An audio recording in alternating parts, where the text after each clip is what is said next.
Not long ago, I took you on a tour through some of the old buildings that used to be on the east side of Brea Boulevard, or Pomona Avenue as it was once called. Well, guess what? Today we're going to take a tour through some of the old buildings that were on the west side of the street, including the beautiful Oilfields National Bank, Sam's Place, and the two-story Sewell building site of Brea's first City Hall. Now those buildings were just a little ways north of here, and I'm just a little ways north of Imperial Highway.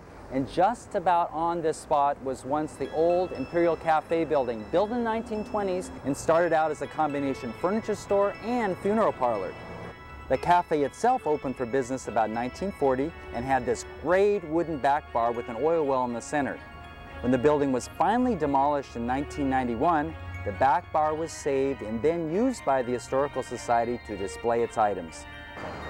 Back there on the southwest corner of Brea Boulevard and Birch, at the entrance to the Birch Street Promenade, is that three-story building. But did you know that it's the fourth building that sat on that site? Back in 1913, it was Ed Peterkin's Meat Market. Then, 2 years later, the market was gone and a congregational church took its place. Called the Oilman's Church, it lasted until 1928. In its place, the big new Oilfields National Bank was built. Inside there was lots of rich-looking wood, some beautiful chandeliers that hung down from the two-story high ceiling, and a wonderful gold and silver-looking safe door. The Blvd bottling plant occupied another part of the building in the late 30s, and through big windows facing the street, passers-by could see the well-known Blvd lemon and lime soda being bottled using the most up-to-date equipment available at the time. From the bottling room, boxes of the drink headed for the warehouse and then were later shipped by truck all over Southern California. By the way, I once got to go to the top of the building where I had this terrific bird's eye view of the old downtown. Well, mainly the roof of the Wiener Schnitzel, plus the area where the Ash Street cottages and the Birch Street Promenade would soon be built. On the other side of Birch was Alexander's Market, which opened in 1945 and was the closest thing yet that Brea had had to a real supermarket.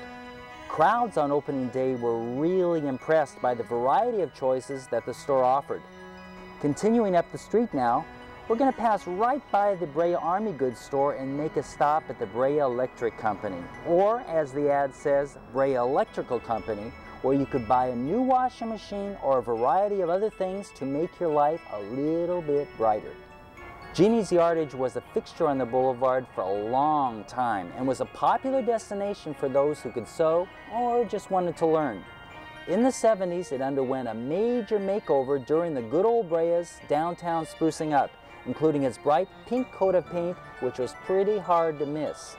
Next door was one of my favorite buildings, the well-known, narrow Little Sam's Place that had started its life as the Brea Bakery, but soon became a cafe and then Sam's. Most people remember it as always being red, but in the early 70s it was green before getting that new coat of paint. In 1991, I was able to go upstairs to take a look what the second floor rooms look like. And by then, let me tell you, they weren't in the best of shape because nobody had lived there or taken care of them for years. Now, as you can see, there's one long hall down here and there are 3 bedrooms. There's one back here, one here in this door, one a little bit further on, and straight at the end of the hall, we believe that was the living room since that's the largest of the rooms that's located here. There is one toilet, one room with a toilet in it, and there's one room with a sink and a bathtub. Alongside Sam's was the 1914 built 2-story brick Sewell building, site of that first City Hall. From the side, you could see it had a high-pitched roof, and beneath that roof was a meeting hall and stage that were used for all sorts of community purposes, like as a movie theater before the Red Lantern was built, for dances that were held to raise money and bring attention to various local charities, and even as a place where boxing matches were staged. Just like at Sam's, before the building's demolition, I was able to go upstairs and take a look where that meeting hall had once been. Now this building is in really bad condition at the moment, and plaster is falling down from the roof, and it's really strange to be here because it's so quiet in here now. Except for my voice, there's no sound. I'm really glad that you have the opportunity to be up here because not many people have seen this building in the last 40 years, or they've seen the building, but they haven't seen this particular room. Finally, there's one last place to visit, and it was built here on the corner of Ash and Brea Boulevard or Pomona Avenue in 1912, which made it one of the oldest buildings in town, and it was also one of the most important because it was here that Breans voted for incorporation to become an official city in 1917. The building started its life as the first bank in town, the La Habra Valley Bank, and then later became a restaurant called the Floral Dining Room, where a hot roast beef sandwich cost 40 cents and a cup of coffee a nickel. Later, a furniture store took over the building, and then in the early 1950s, the building was completely remodeled to become the new modern Brea Post Office, and then later a business called That Frame Place. Well, we're done now. Oops, wait a minute, I forgot to go into two more places.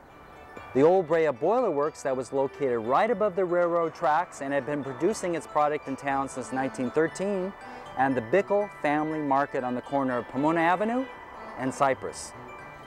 Okay, now we're finished. I know it's been a long walk through the stores and through the years, and I hope you can see now what made this lady in the ad feel like smiling and why so many people still think of our little town down there as, you got it, good old Brea. For this Did You Know segment of Video Brea Line, I'm Brian Saul.